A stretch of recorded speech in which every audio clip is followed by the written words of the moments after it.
అచ్చ తెలుగు కథలు వినడానికి విచ్చేసిన శ్రోతలందరికీ మీ కృష్ణమ్మ కథలు ఛానల్ తరపున స్వాగతం, సుస్వాగతం. ఈ వీడియోలో మీరు శ్రీమతి ఎద్దనపూడి సులోచనారాణి గారి నవల కీర్తి కిరీటాలు 4వ భాగాన్ని వినబోతున్నారు.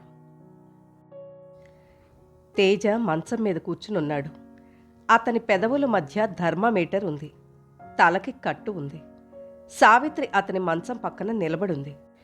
నోట్లో థర్మామీటర్ తీసి టెంపరేచర్ చూసిన తేజ దాన్ని సావిత్రి చేతికిచ్చేస్తూ, జ్వరం తగ్గిపోయింది సావిత్రి, నార్మల్ మీద కొంచెం ఉంది అంతే. ఆ మాత్రం జ్వరం మా పల్లెటూరి వాళ్ళకి లెక్కేం కాదు. నేను సాయంత్రం వెళ్ళిపోతాను అన్నాడు. అన్నగారు, మీరు మమ్మల్ని మరీ అంత పరాయి వాళ్ళుగా చూడడం న్యాయం కాదు. నేనంత పోరు పెట్టకపోతే మీరు అసలు ఆ రవీంద్ర భారతికి వచ్చేవారే కాదు కదా. దీనికి అంతటికీ కారణం నేనే, పాపిస్తుదాన్ని. మిమ్మల్ని చాలా బాధ పెట్టాను. సావిత్రి థర్మామీటర్ పరీక్ష చేసి దాన్ని విదిలించి నార్మల్కి దింపి కేసులో పెడుతూ అంది. అది కాదు సావిత్రి, మీరేది చెప్పినా నేను వినను.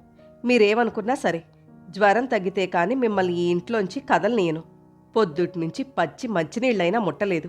సాయంత్రం వెళ్ళిపోతారట. మేమే మీ ఇంటికొచ్చి ఇలా అంటే మీకేమనిపిస్తుందో చెప్పండి.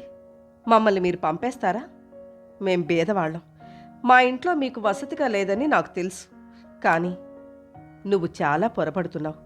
నువ్వు గోపాలం ఒక్కసారి వచ్చి మా ఇల్లు చూడండి. నేను మీకంటే గొప్పవాడినేం కాదని నీకే తెలుస్తుంది. వస్తాం అన్నగారు, తప్పకుండా వస్తాం. మాకు మాత్రం ఎవరున్నారు? మా అమ్మ నాన్న నా గడప తొక్కరు. మా అత్తగారు మమ్మల్ని వాకిట్లోకి రానివ్వరు. మాకు మీలాంటి స్నేహితులే బంధువులు, ఆత్మీయులును. సావిత్రి కళ్ళు చెమర్చినాయి. తేజ చకితుడైనట్టుగా చూశాడు.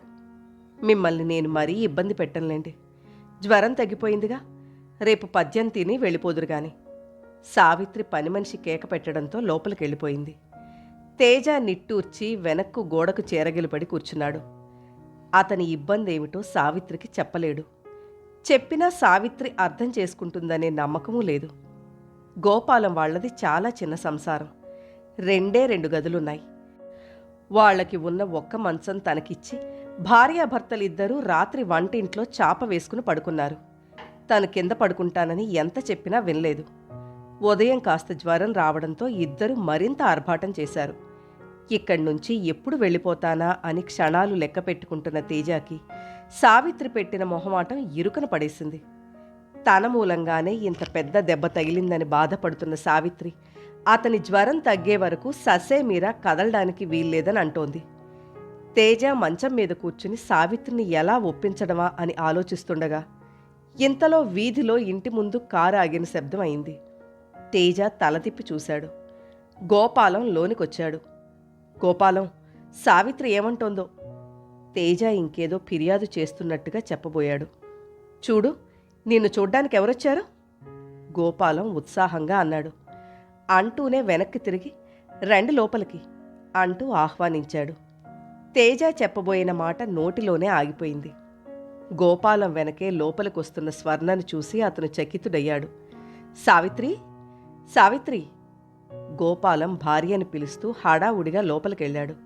సావిత్రి పెరటిలో పని మనిషిని గిన్నెలు సరిగ్గా కడగలేదని మందలిస్తూ దగ్గరుండి మళ్లీ కడిగిస్తోంది. గదిలోకొచ్చిన స్వర్ణ తేజాకి అభిముఖంగా నిలబడింది. తేజ స్వర్ణనే చూస్తున్నాడు. ఇద్దరూ మాటలు రాని మూగవాళ్లలా ఒకరిని ఒకరు చూసుకుంటున్నారు.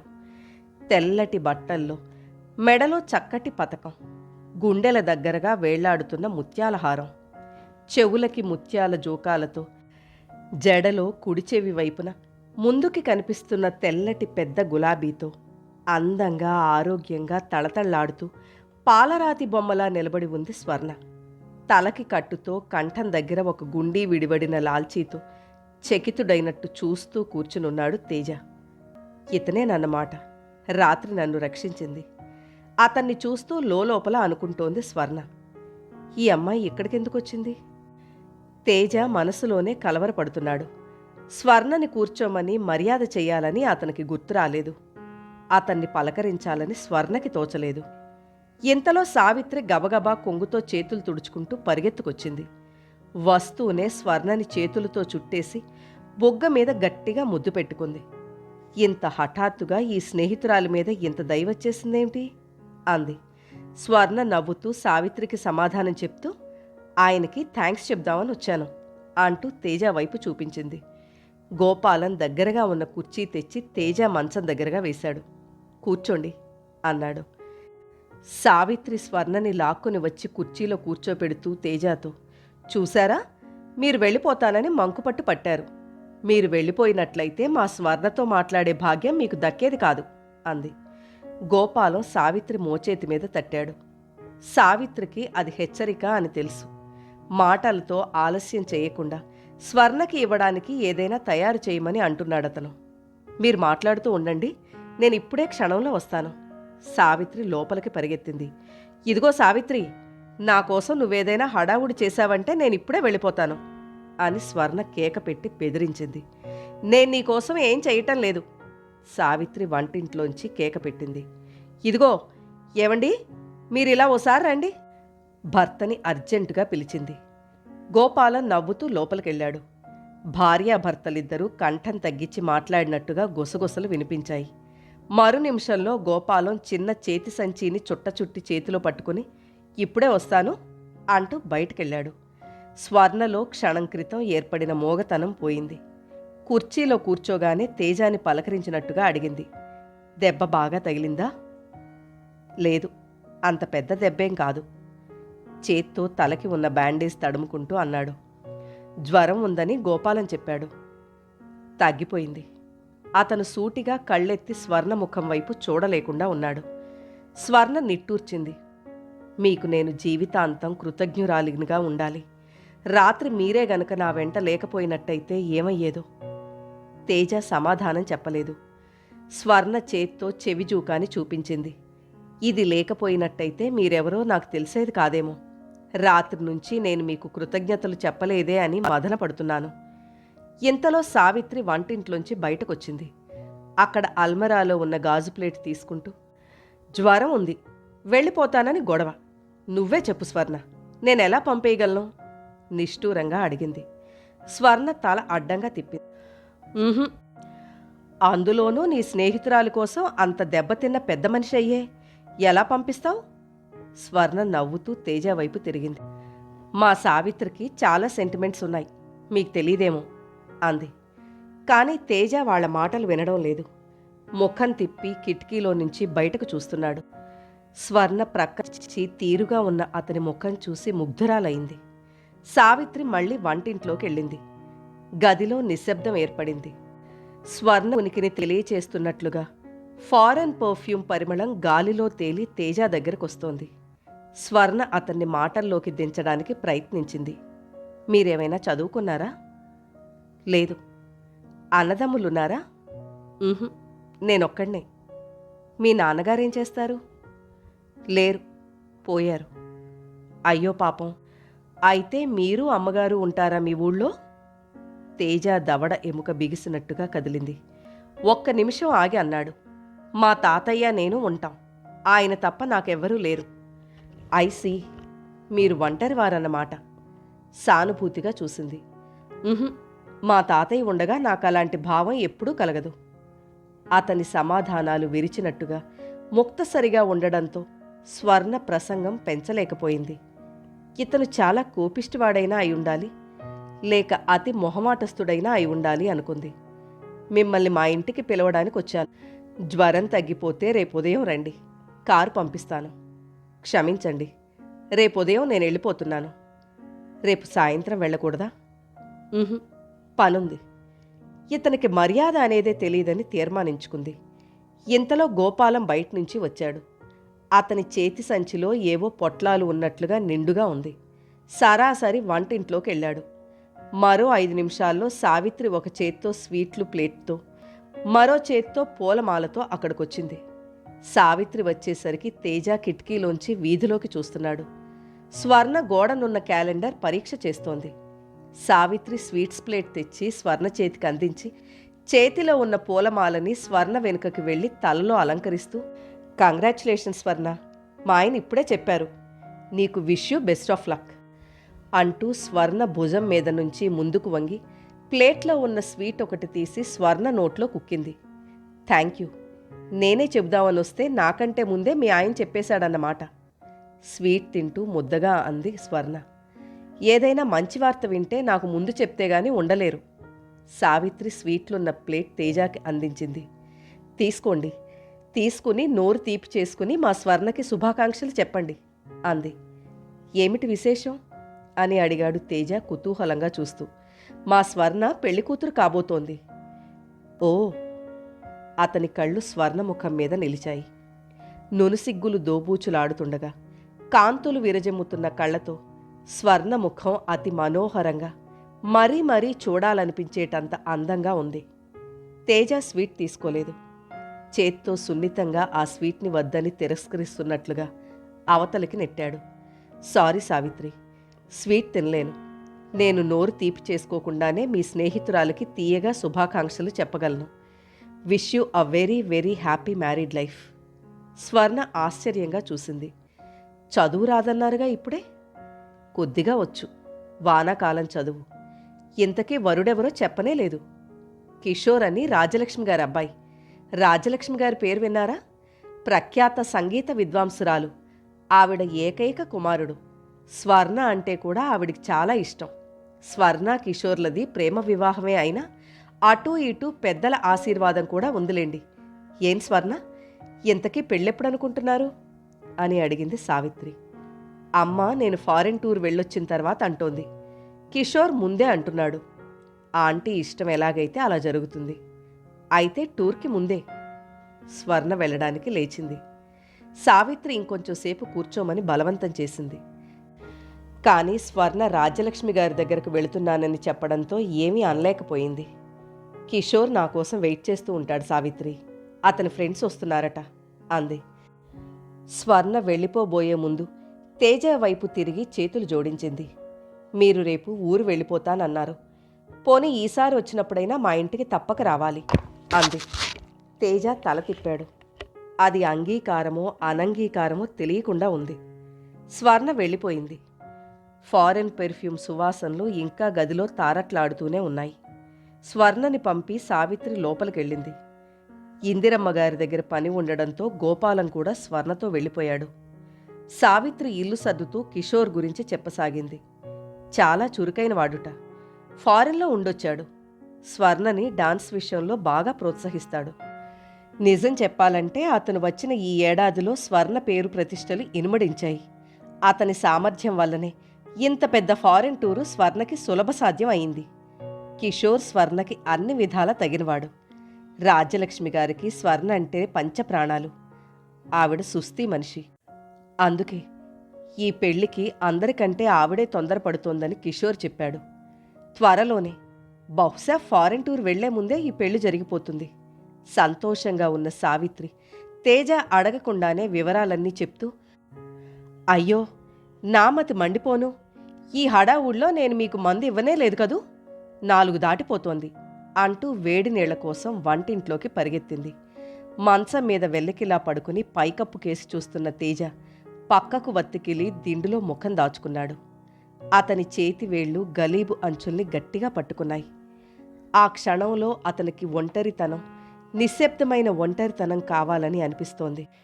ఈ మనుషులకి, ఈ భావోద్వేగాలకి దూరంగా, సుదూరంగా పారిపోతే కానీ బతకలేనట్టుగా అతని మనసు విలవిల్లాడుతోంది.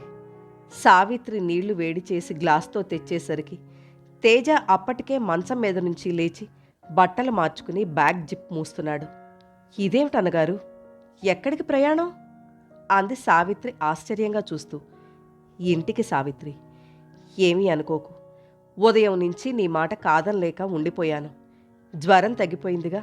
నాకు చాలా పనుంది. ఈసారి వచ్చినప్పుడు నువ్వు ఉండమన్నన్ని రోజులుంటాను.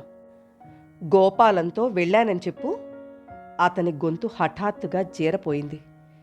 నువ్వు గోపాలం వీలు చూసుకుని మా ఊరు రండి. 1 వారం రోజులుండొద్దురుగాని అని చెప్తూనే బ్యాగ్ తీసుకుని గుమ్మం దాటి వెళ్ళిపోయాడు. సావిత్రి నిశ్చేష్టురాలైనట్టుగా అలాగే నిలబడిపోయింది. వీల్లేదు, ఈ పెళ్లి జరగడానికి వీల్లేదు. నా కంఠంలో ప్రాణం ఉండగా జరగనియను నేను. కిషోర్, నువ్వు ఇన్నాళ్ల నుంచి నా ఆస్తిలో సగం పైగా దోచేశావు. నేనేమీ అనలేదు. దయ ఉంచి స్వర్ణ విషయంలో మాత్రం జోక్యం చేసుకోకు. ఈ కొంచెం మనశ్శాంతైనా నాకు దక్కని. జీవితమే నన్ను దగా చేసింది. మీరంతా కూడా నన్ను దగా చేయకండి. మీకు పుణ్యం ఉంటుంది. రాజ్యలక్ష్మి హఠాత్తుగా చేతులు జోడిస్తూ ఏడుస్తూ కుర్చీలో కూలబడింది. ఆవిడ ఏడుపు వేడికోలు కిషోర్ని ఈషన్ మాత్రం కూడా కరిగించలేదు. అతని పెదవులపై క్రూరమైన చిరునవ్వు కదులుతోంది. ఇదంతా నువ్వు చేతులారా చేసుకున్నదే. ఈ స్వర్ణ ఎవరో నాకసలు తెలియనే తెలీదు. నేనసలు ఇండియా రానే రానన్నాను.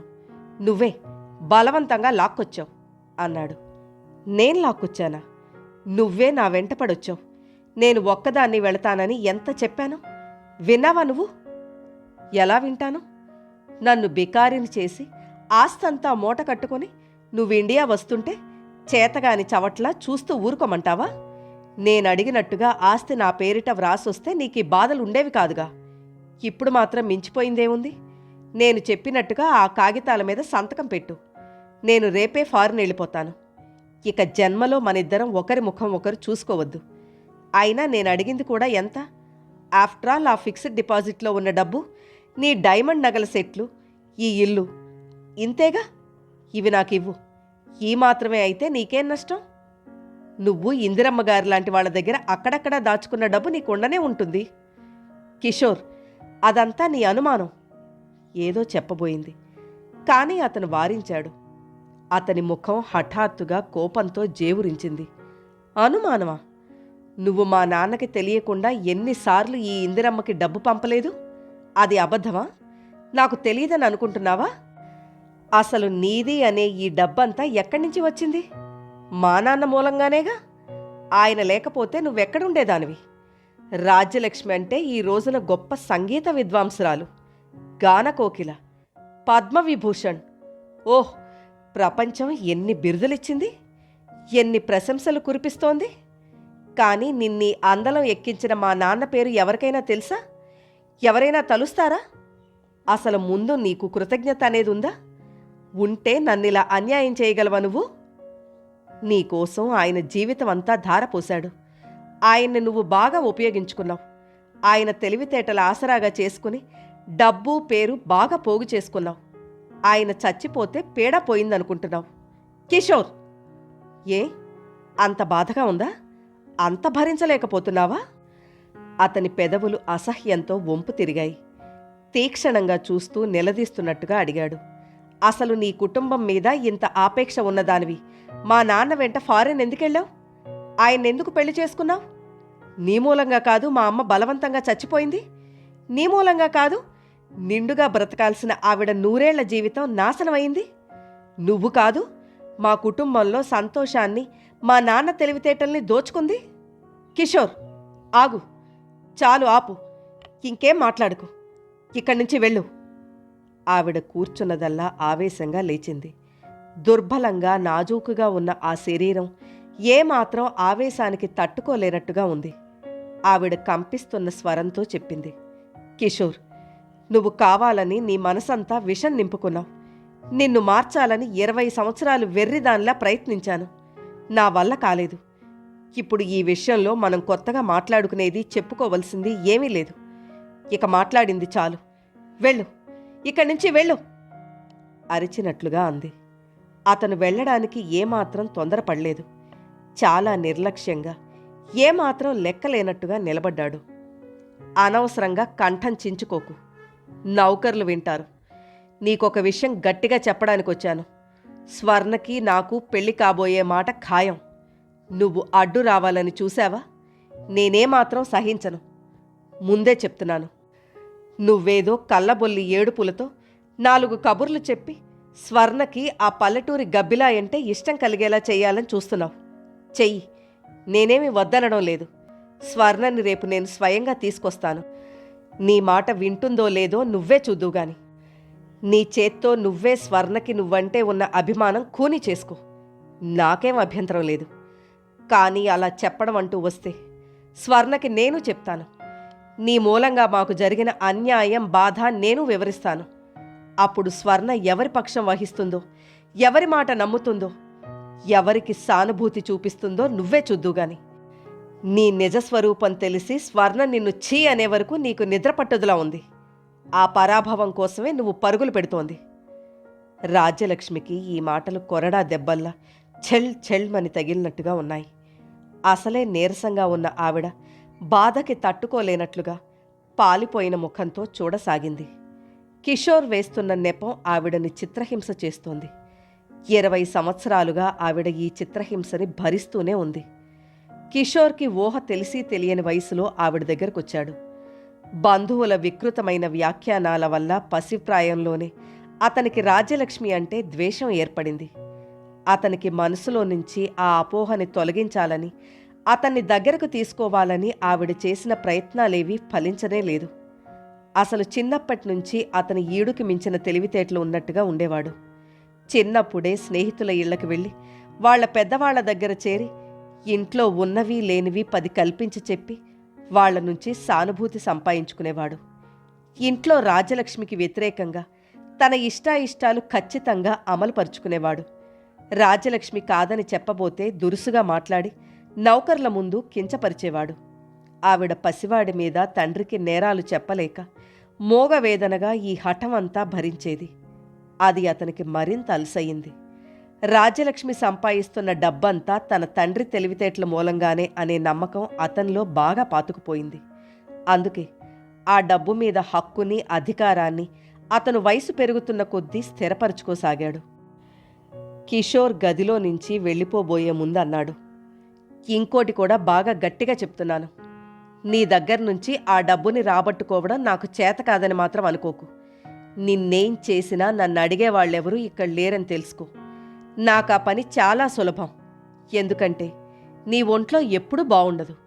నువ్వు సుస్థి మనిషివని అందరికీ తెలుసు. నీ గుండె బలహీనంగా ఉందని డాక్టర్లు చెప్తూనే ఉన్నారు. నీకు నిద్ర మాత్రలు ఎక్కువైనా, నువ్వు ఏ మెట్ల మీద నుంచి తూలిపడినా ఎవ్వరికీ నీ చావు పట్ల ఎలాంటి అనుమానమూ రాదు. కాని నేను ఆ పని చేయదలుచుకోలేదు. నువ్వు మర్యాదగా ఆ కాగితం మీద సంతకం పెట్టివు. ఎంత త్వరగా నువ్వు ఆ పని చేస్తే అంత త్వరగా మనం దూరమైపోవచ్చు. బాగా ఆలోచించుకో. తర్వాత నీ ఇష్టం. అతను వెళ్ళబోయాడు. ఇవ్వను. నా కంఠంలో ప్రాణం ఉండగా ఇవ్వను. నా కంఠంలో నుంచి ప్రాణం పోతే నువ్వు అనుకున్న ఆ పని అసలే జరగదు. నేను నా ఆస్తంతా విల్లు వ్రాసి దాచి ఉంచిన వ్యక్తి ఎవరో నీకు తెలీదు. నాకున్న 1000 మంది అభిమానుల్లో ఆ వ్యక్తిని నువ్వు వెతికి పట్టుకోలేవు. అది నీ తరం కాదు. నేను చచ్చిపోతే పేపర్లో నా చావుని ప్రకటించకుండా నువ్వు ఆపలేవు. నేను పోయిన మర్నాడు ఆ వ్యక్తి ఆ విల్లు గురించి ప్రకటిస్తాడు. అది బయటకొస్తే నీ చేతికి చిల్లిగవ్వరాదు. నువ్వు ఎన్ని కోర్టులకు తిరిగినా నీకు ఒక్క కానీ కూడా దక్కని అని సమర్థుడికే ఆ విల్లు నేను అప్పచెప్పానని మర్చిపోకు. ఆవిడ మొండిగా, ఆవేశంగా, అరిచినట్టుగా అంటున్న ఈ మాటలు వినగానే గుమ్మం దాటి వెళ్లబోతున్న అతను ఆగి గిర్రున వెనక్కి తిరిగి ఆవిడ దగ్గరకొచ్చాడు. ఆవిడ రోషంగా ఉంది. కళ్ళు నిర్భయంగా, తీక్షణంగా మెరుస్తున్నాయి. నువ్వు నన్ను చంపుతానని కదూ బెదిరిస్తున్నావు? నేను ఆ మాత్రం ఊహించలేని అవివేకినని అనుకుంటున్నావా? లేక ఈ జీవితం మీద నాకు ఇంకా వ్యామోహం ఉందని భ్రమపడుతున్నావా? నువ్వు నన్ను చంపితే నాకు మేలు చేసిన వాడివే అవుతావు. నేను బ్రతికి ఉండగా చేయలేని పనిని కనీసం నా చావైనా సాధిస్తుందేమో. జీవించి ఉన్నవాళ్లకంటే చచ్చిపోయిన వాళ్లకే త్వరగా క్షమార్పణ దొరుకుతుంది. కానీ నేను చచ్చిపోతే నీకే నష్టం. ఇప్పుడు నా కోసం వాడుతున్న ఈ డబ్బైనా నీకు దక్కుతుంది. నేను చచ్చిపోతే నా ఈ నెలసరి ఆదాయం అనాథాశ్రమానికి వెళ్ళిపోతుంది. అది కూడా పోగొట్టుకున్నవాడివవుతావు కిషోర్.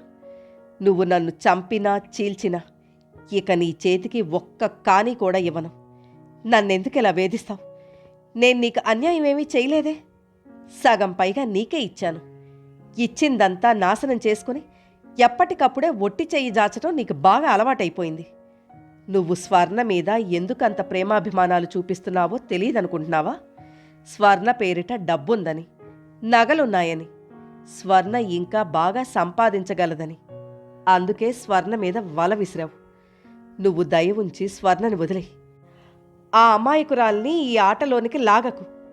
నువ్వు మర్యాదగా స్వర్ణని వదిలేయకపోతే స్వర్ణే నిన్ను వదిలేసేట్లు చేస్తాను నేను. ఏం చేస్తావు నువ్వు? అతను రెట్టించాడు. ఏం చేస్తానా? నీ అసలు స్వరూపం చెప్తాను. జెన్నిఫర్ విషయం చెప్పేస్తాను. స్వర్ణకి నువ్వంటే ఎంత ప్రేమ ఉన్నా జెన్నిఫర్ విషయం వింది అంటే అతను చటుక్కున ఆవిడ కంఠం గట్టిగా పట్టుకున్నాడు. You bloody woman! You devil! అతను పళ్ళు నూరుతూ పట్టరాని ఆగ్రహంతో మరుక్షణంలో ఆవిడ పీకని నులివేసేవాడే. కాని రాజ్యలక్ష్మి అన్న మాటలు అతని ఒంటి మీద తెలివి వచ్చేలా చేశాయి. కాని కిషోర్, త్వరగా కాని. చావంటే హాయి, నిశ్చింత. నేను ఈ జీవితంతో పెనుగులాడి చాలా అలసిపోయాను. కళ్ళు మూసుకుంటూ అంది. కిషోర్ కసిగా ఆవిడ్ని ఒక్కతోపు తోశాడు. మంచం మీదకెళ్ళి పడిన ఆవిడ ఒక్కసారిగా హిస్టీరియా వచ్చిందానిలా వెక్కి వెక్కి ఏడవసాగింది. ఆవిడని మృత్యువు స్పృశించి మళ్లీ అంతలోనే వదిలేసినట్టుగా ఉంది. ఆవిడ గుండెల్లో భయంకరంగా పేరుకుపోయిన చల్లదనం అంతలోనే ఆవిరైపోయింది. ఎప్పుడు ఏమవుతుందోననే భయం, ఆరాటం, ఉద్వేగం ఏ సమయంలో ఎటువైపు నుంచి వచ్చి మృత్యువు కౌగిలించుకుంటుందో, ఏ క్షణంలో ఆఖరి ఊపిరి విడవాల్సి వస్తుందోననే ఆందోళన, వాటి కోరల మధ్య చిక్కడి నలిబిలి అవుతున్న ఆవిడికి ఈ జీవితం క్షణక్షణం చస్తూ బ్రతుకుతున్న పోరాటంగా ఉంది.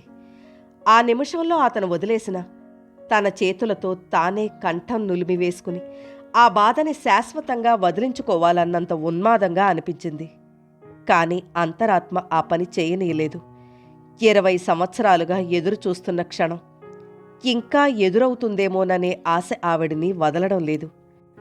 కాకుండా స్వర్ణని ఈ గోముఖ వ్యాఘ్రం చేతికి చిక్కనీయకూడదు. కిషోర్ అక్కడి నుంచి వెళ్ళిపోయాడు. రాజ్యలక్ష్మి గదిలో ఒంటరిగా మంచం మీద పడి హృదయ విదారకంగా నిస్సహాయంగా ఏడవసాగింది.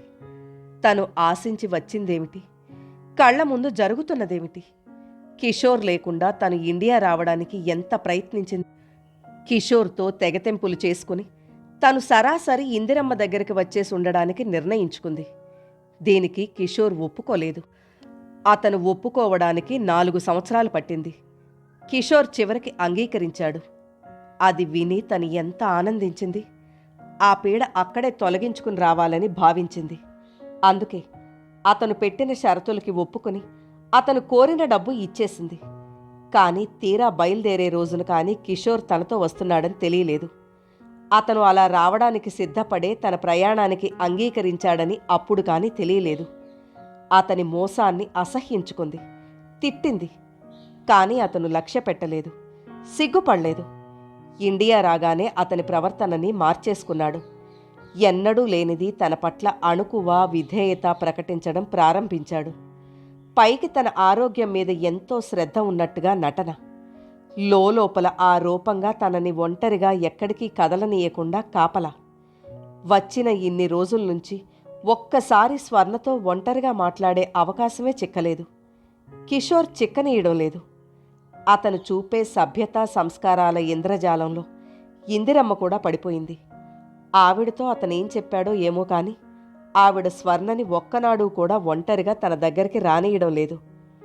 వరద నీటిలో పడి కొట్టుకుపోతున్న మనిషి దూరంగా బలమైన కొమ్మ ఆధారంగా కనిపిస్తే అటు వెళ్ళాలని, దాన్ని అందుకోవాలని ప్రాణానికి తెగించి ప్రయత్నిస్తున్నట్టుగా ఆవిడ ఈ పరిస్థితుల మధ్య స్వర్ణకి దగ్గరగా రావాలని, ఈ విషయాలన్నీ చెప్పాలని వెర్రిదానిలా ప్రయత్నిస్తోంది.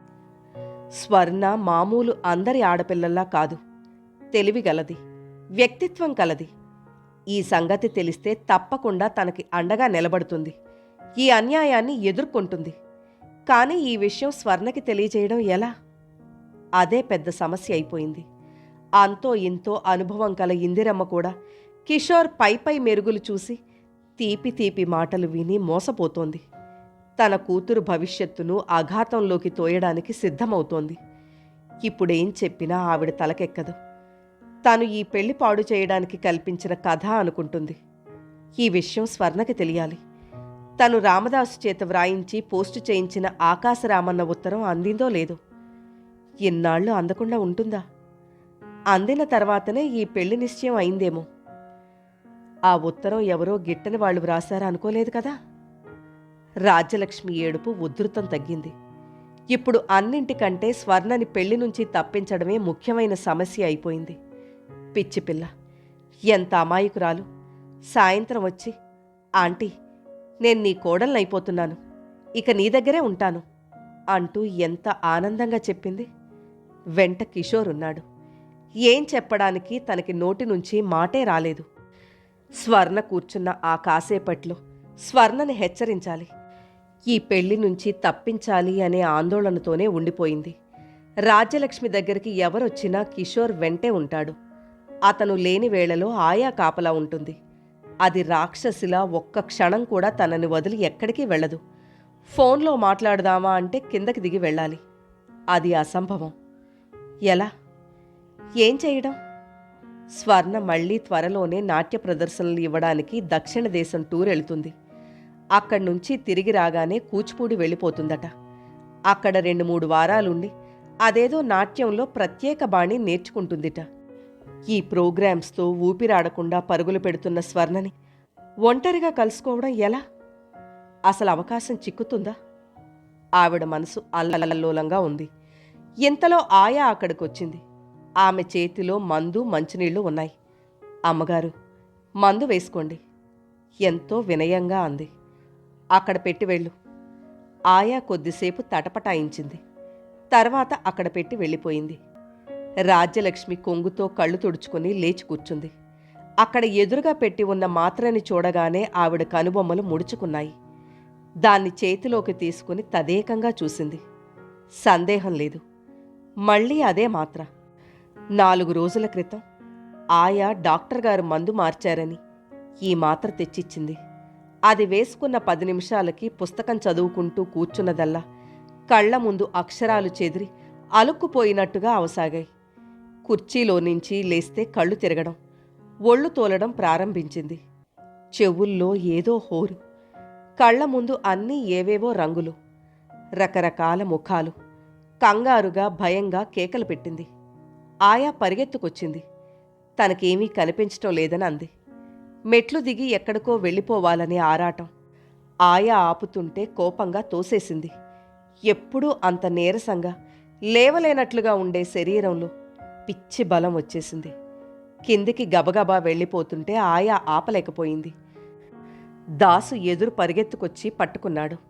అమ్మగారు, ఏమిటిది అన్నాడు భయంగా. నాకు పిచ్చెక్కింది దాసు. అతన్ని పట్టుకుని ఏడవసాగింది. ఒక్క క్షణం తనేం చేస్తుంది తెలుస్తుంది. మరుక్షణం మళ్ళీ ఏం చేస్తుందో స్పృహ ఉండడం లేదు.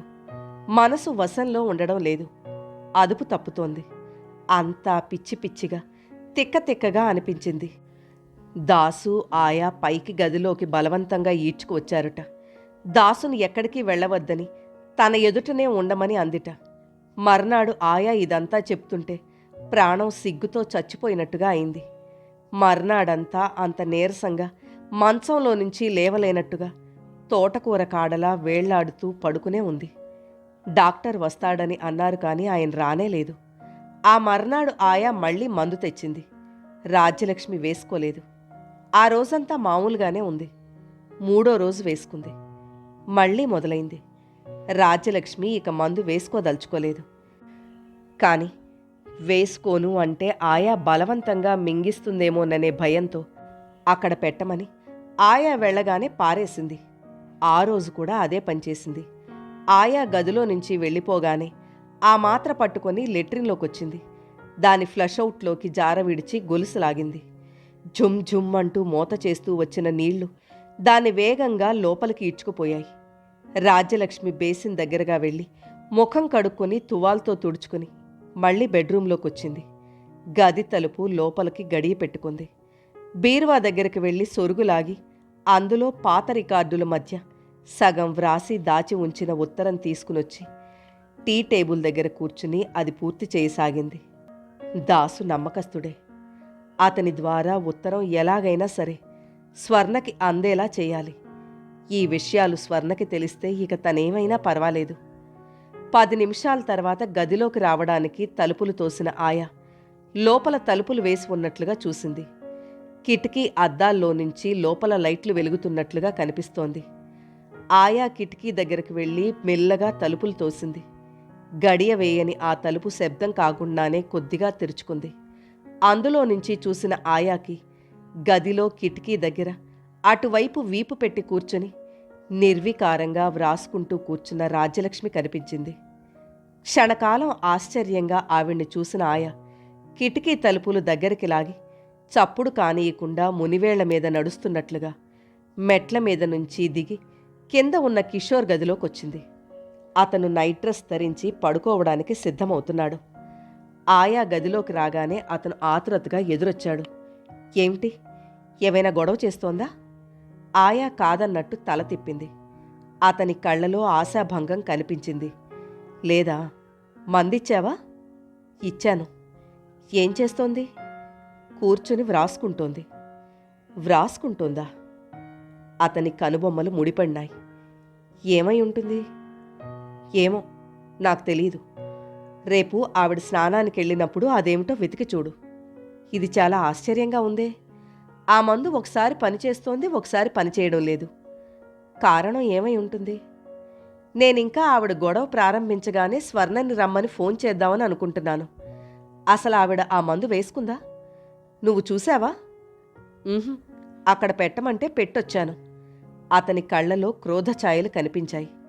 అయినా తమాయించుకున్నాడు. రేపటి నుంచి ఆవిడ వేసుకునే వరకు నువ్వు అక్కడే ఉండు, కదలు రాకు. నా అనుమానం ఆవిడ వేసుకోవడం లేదని. సరే, వెళ్ళబోయింది. అతను మరీ గట్టిగా లాగకపోయినా బలంగా లాగినట్టే వచ్చి మీద పడింది. కాని అతను చేసిన పని ఇష్టం లేనట్టు చొరచొరా చూసింది. పెళ్లి చేసుకోబోతున్న పెద్ద మనిషి చేయాల్సిన పని కాదిది. పెళ్ళి శరీరానికి, మనసుకు కాదు. షీలా, నువ్వు ఆ స్కర్టు బ్లౌజు కంటే ఈ చీరలోనే బావుంటావు. ఆ ప్రశంసకి ముఖం విప్పారలేదు. జెన్నిఫర్ ఎవరు? అంది. ఆ పేరు వినగానే అతని ముఖం క్షణంసేపు వెలవెలా పోయింది. అది కప్పిపుచ్చుకోవడానికి వెంటనే బిగ్గరగా నవ్వేశాడు. అమ్మ దొంగ, అన్నీ చాటు నుంచే వింటున్నావన్నమాట. మీరు నేర్పిన విద్యేగా. ఎవరా జెన్నిఫర్? నా ఫ్రెండ్. మీకు చాలామంది ఫ్రెండ్స్ ఉన్నారన్నమాట. ఫ్రెండ్స్ ఉన్నారు కానీ ప్రియురాళ్ళు లేరు. నువ్వొక్కదానివే. భేష్, ఫ్రెండ్, ప్రియురాలు, భార్య. ఎంతమంది ఆడవాళ్ళు కావాలి? మగవాడి జీవితం అరలు అరలుగా ఉంటుంది. ఏ అరలో నిలిచినప్పుడు దానికి తగిన స్త్రీ పక్కనుండాలి. ఫ్రెండ్ ప్రియురాలు కాలేదు, ప్రియురాలు భార్య కాలేదు. నేను పెళ్లి చేసుకుంటున్నానని నువ్వేమీ ఈర్ష్యపడనవసరం లేదులే. నేను పెళ్ళి నీకోసమే చేసుకుంటున్నాను. నా కోసమా? మరింకెవరి కోసం? నేనిక్కడే స్థిరపడిపోతాను. నువ్వు పేరుకి ఆయాగానైనా నా దగ్గరే శాశ్వతంగా ఉండిపోవచ్చు. నల్లటి ముఖంలో ఆశ రెపరెపలాడింది. బావుంది. మీ అమ్మగారు మీ దగ్గర లేనినాడు నేను మీ ఇంట్లో ఎలా ఉండగలను?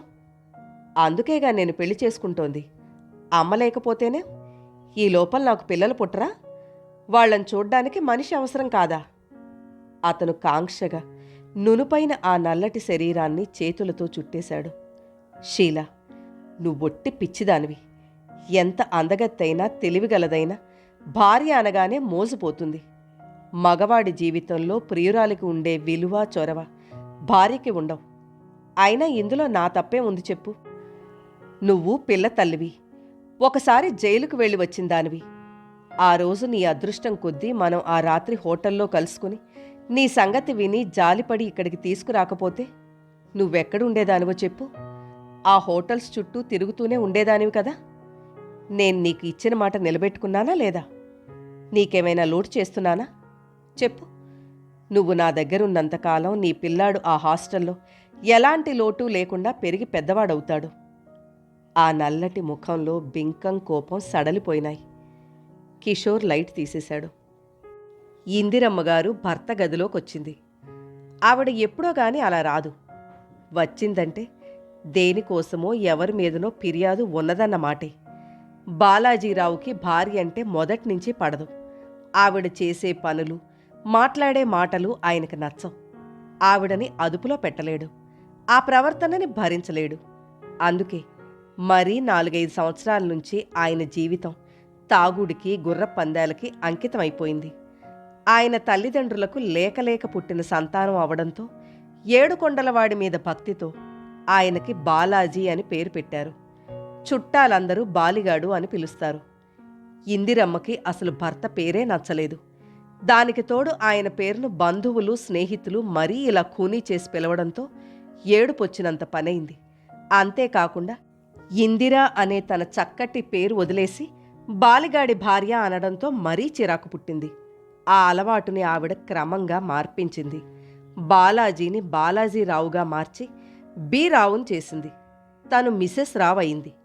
బంధుజనం ఇప్పుడు ఆ రావు కూడా మర్చిపోయారు. ఇందిరమ్మ మొగుడు అనసాగారు.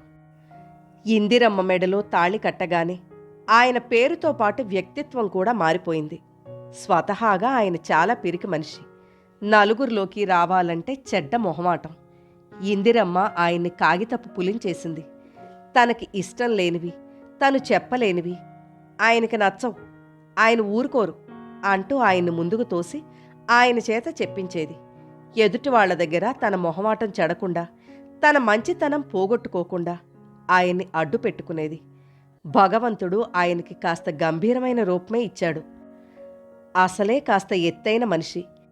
దానికి తోడు బాగా తాగుడు అలవాటు అవడంతో మరింత లావయ్యి బూరి బుగ్గలతో గండు పిల్లిలా మారాడు. ఇందిరమ్మ చాలా తెలివిగలది. ఆయన బంధువుల్ని ఆప్యాయంగా చూసి వాళ్లలో మంచి పేరు తెచ్చుకుంది.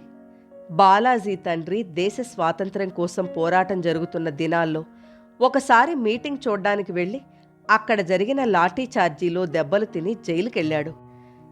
ఇందిరమ్మ మామగారి పేరిట తామ్రపత్రం వచ్చేలా చేసింది. చనిపోయిన ఆయన పేరుకి మరింత ప్రచారం తెచ్చి తన కుటుంబానికి ఒక గుర్తింపు ఏర్పరిచి రాజకీయాల్లోకి దిగింది. కానీ బాలాజీరావుకి ఇది ఇష్టం లేదు. మామగారు గొప్ప దేశభక్తుడని ఇందిరమ్మ అంటుంటే, బంధువులు ముఖం చాటు చేసుకుని నవ్వుకుంటుంటే ఆయనకి చాలా బాధగా ఉండేది. భార్యని వారించాలని చూశాడు. కానీ ఆవిడ ఎప్పటిలాగే భర్త అయిష్టాన్ని లక్ష్య పెట్టలేదు. ఇందిరమ్మ భర్త గదిలో అడుగుపెట్టేసరికి ఆయన గుర్రపు పందాలను గురించి పుస్తకాలు తిరగేస్తున్నాడు. ఆవిడ వచ్చి ఆయనకెదురుగుండా ఉన్న కుర్చీలో కూర్చుని స్వర్ణ ఉదయం తొందరపడి రిపోర్టర్స్తో పెళ్లి విషయం చెప్పేసిన వైనమంతా వివరించింది. పుస్తకం తిరగేస్తూనే ఆయన అదంతా శ్రద్ధగా విన్నాడు.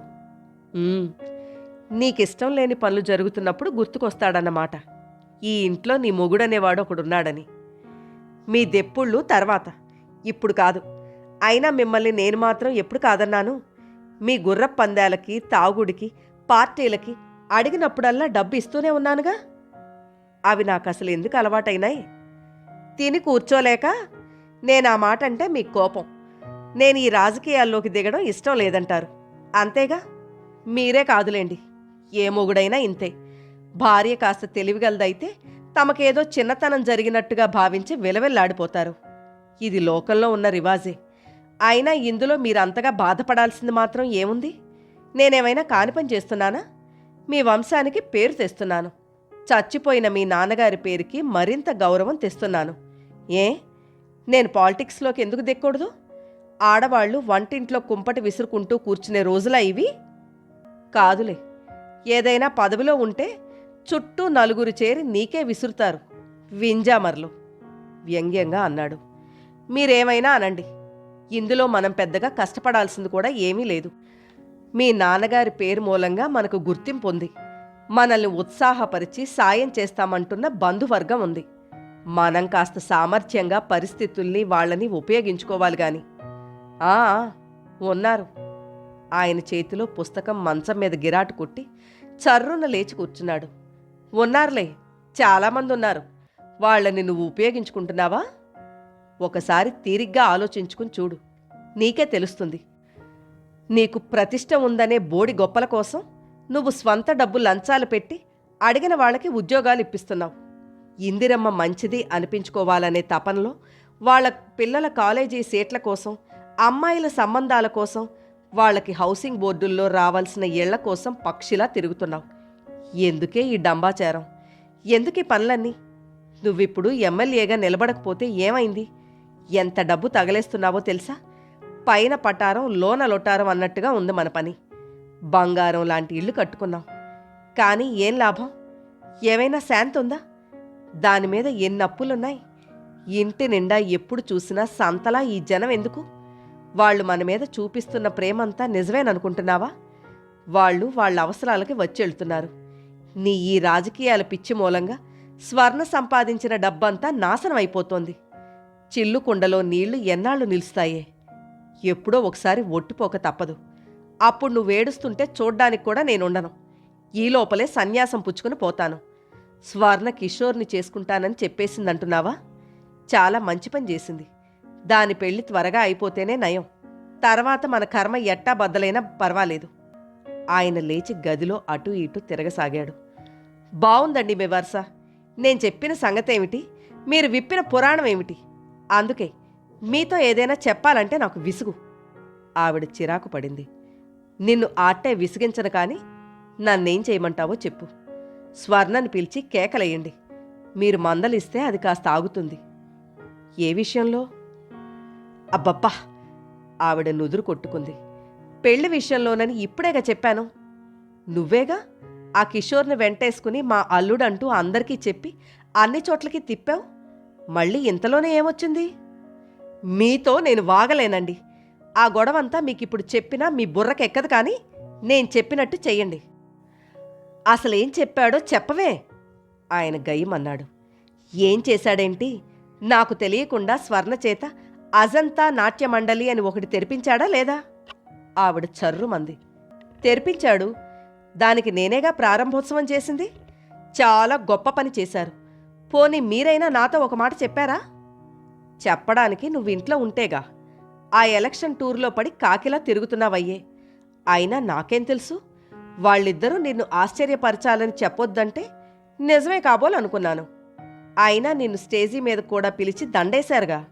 ఇంకెందుకు నీ కోపం? చాలండి. దండల కోసం మొహం వచ్చి ఉన్నాననుకున్నారా? నాకేం తెలుసు? కిషోర్ చేస్తున్న ఆ హడావుడు చూసి అదంతా అతను స్వంత ఖర్చు అనుకున్నాను. అతను చాలా తెలివిగలవాడు. డబ్బంతా స్వర్ణ చేత ఖర్చు చేయించి పేరు తనది పెట్టుకున్నాడు. మీరు ప్రారంభోత్సవం చేస్తే ఇక నేనేం మాట్లాడలేనని ఆ ఎత్తు వేశాడు.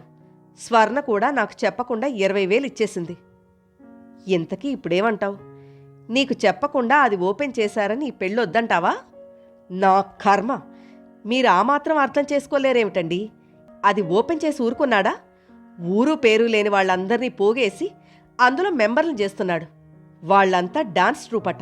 వాళ్ళకి బట్టలుట, నగలుట, వాళ్ళ బొందట. స్వర్ణ తెచ్చిన ఈ డబ్బంతా నీళ్లలా ఖర్చు పెట్టేస్తున్నాడు. స్వర్ణని బాగా తన మాటలతో లోబర్చుకున్నాడు. లేకపోతే స్వర్ణ మనకు తెలియకుండా, మనకు చెప్పకుండా ఎప్పుడైనా ఒక చిన్న పని చేసిందా? నీ కూతురు నువ్వు అనుకున్నంత తెలివి తక్కువదేం కాదులే.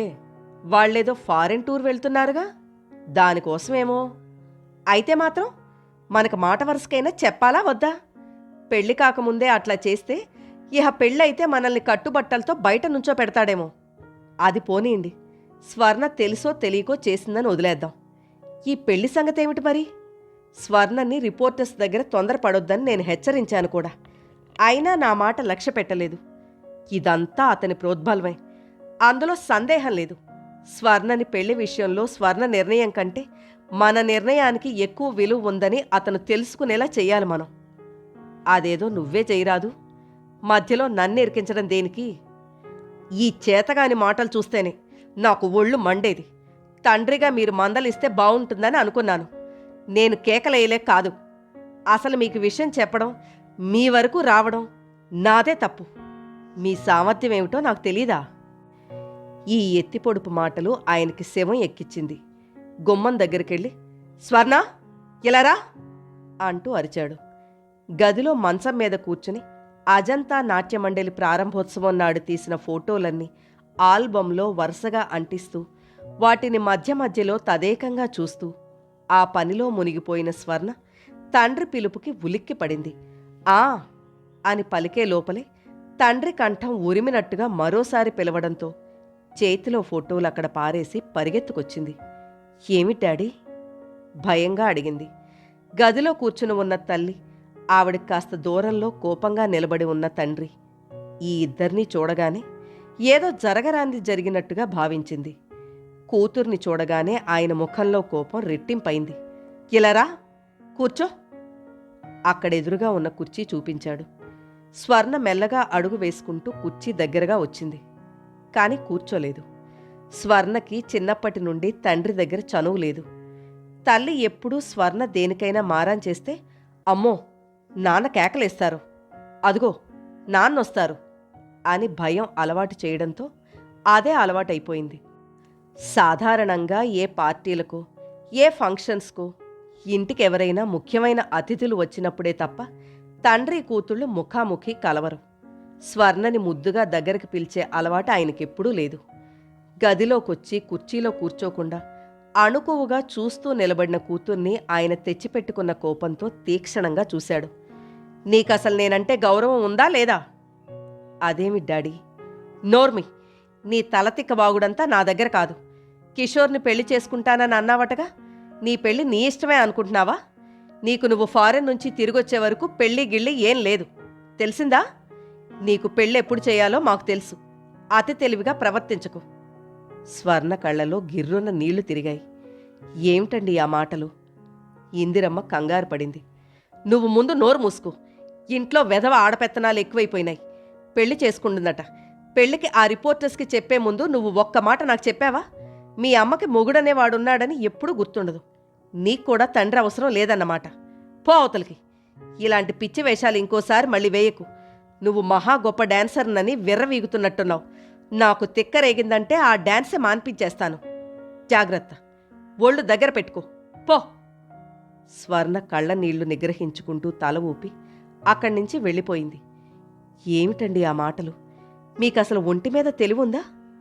స్వర్ణ వెళ్ళిపోగానే ఇందిరమ్మ చర్రున లేచింది. నీ సోదేమిటి మళ్ళీ? కేకలేయమన్నావు, కేకలేశాను.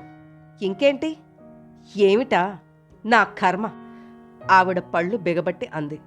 స్వర్ణ కళ్ళ నీళ్లతో నైట్ గౌన్ ముడివేసుకుంటోంది. తండ్రి మాటలు స్వర్ణ మనసుని చాలా గాయపరిచాయి. స్వర్ణకి ఎప్పుడూ ఎవరి చేత విదిలింపులు తినే అలవాట్లేదు. ఇందిరమ్మగారు కూతురు గదిలోకొచ్చింది. స్వర్ణ, నాన్నగారి మాటలకి బాధపడుతున్నావా తల్లి? స్వర్ణ కిటికీ వైపు తిరిగింది.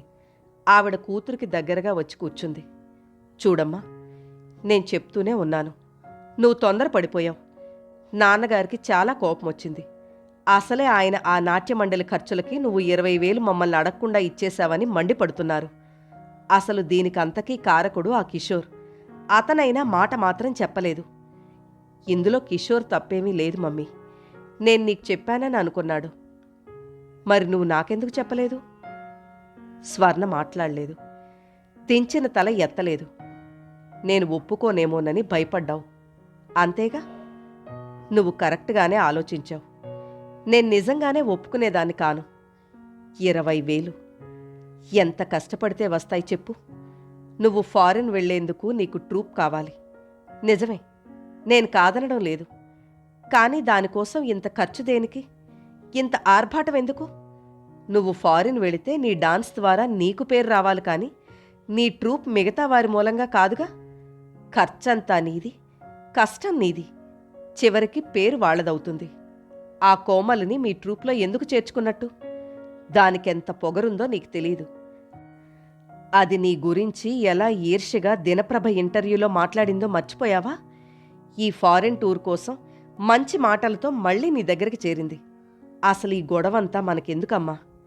నువ్వు నాన్నగారు కేకలేశారని నీ మనసులో కాస్త కూడా కోపం పెట్టుకోవద్దు. ఆయన నీ మంచి ఆలోచించే అంటున్నారు. స్వర్ణకి హఠాత్తుగా అర్థమైంది. తాను చేసిన ఈ పని అసలు తల్లికి నచ్చలేదు. అందుకే ఆయనకి చెప్పి కేకలు వేయించి ఉంటుందని. వెంటనే వెనక్కి తిరిగింది.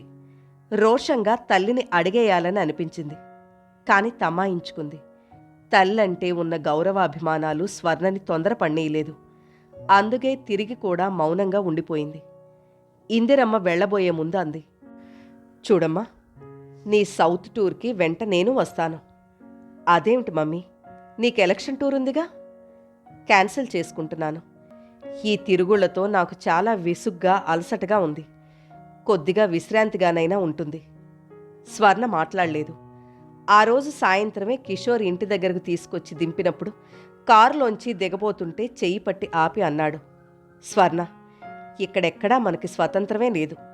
మనం సౌత్ టూర్ వెళ్ళినప్పుడు హాయిగా స్వేచ్ఛగా ఉందాం. 20వ తేదీ ఎప్పుడొస్తుందా అని క్షణాలు లెక్క పెట్టుకుంటున్నాను. మధుర దేవాలయం నీకు చాలా ఇష్టమని అంటున్నావుగా, మనం వెళ్ళినప్పుడు ఆ దేవి ముందు నీ వేలికి ఉంగరం పెట్టేస్తాను. అదే మన పెళ్ళి అన్నాడు. తను తల ఊపింది. ఇందిరమ్మ ఆ విషయం మీద ఇక మాట్లాడేదేమీ లేనట్టుగా వెళ్ళిపోయింది. స్వర్ణ వచ్చి మంచం మీద కూర్చుంది. మనసంతా ఎలాగో అయిపోయింది. సాయంత్రం నుంచి సంతోషంగా ఉన్న మనసు మీద తల్లి తండ్రి ఇద్దరూ ఈ మాటలతో చన్నీళ్లు గుమ్మరించేశారు. స్వర్ణ మంచం మీద నుంచి లేచింది. నైట్ గౌన్ లేస్ సరిచేసుకుంటూ కొద్దిసేపు ఆలోచనగా గదిలో అటూ ఇటూ తిరగసాగింది. సౌత్ టూర్కి మమ్మీ వస్తుందట. ఈ మాట వినగానే కిషోర్ ఎలా అవుతాడో స్వర్ణ ఊహించలేనిదేం కాదు. కానీ ఇదేమిటి, తను కిషోర్ పెళ్లి చేసుకుంటావంటే ఎవరికీ సంతోషం కలగడం లేదేమిటి? సాయంత్రం ఆంటీ కూడా అంతే. తను చెప్పిన ఈ వార్త విని ఉత్సాహపడలేదు. ఉదాసీనంగా ఉండిపోయింది. ఈ పెద్దవాళ్లంతా ఇంతేనేమో. ఆంటీ కూడా ముందుగా తనకి చెప్పలేదని కోపం వచ్చిందేమో. కిషోర్ కింద స్నేహితులు ఎదురు చూస్తున్నారని త్వరగా రమ్మనమని తొందర చేయబట్టి వచ్చేయాల్సొచ్చింది. లేకపోతే ఆంటీతో దెబ్బలాడేదే. నా పెళ్లి నీకిష్టం లేదా ఆంటీ అంటూ నిలదీసేది. స్వర్ణ ఆలోచనలు కిషోర్ వైపు మళ్ళినాయి. అతని మాటలు గుర్తుకు రాగానే స్వర్ణ ముఖం ప్రసన్నమైంది. కొద్దిసేపు అతనితో మాట్లాడితే గాని ఉండలేనట్టుగా అనిపించింది. ఫోన్ దగ్గరగా వెళ్ళి రిసీవర్ తీసి నంబరు డయల్ చేయసాగింది. ఫోన్ మోగుతోంది. 1-2 నిమిషాలయ్యాయి. కానీ ఎవరూ తీయలేదు. ఫోన్ కిషోర్ పడుకునేటప్పుడు అతని రూంలోనే ఉంటుంది. స్వర్ణ తల తిప్పి టేబుల్ మీద ఉన్న గడియారం చూసింది. టైం కూడా ఎక్కువ కాలేదు.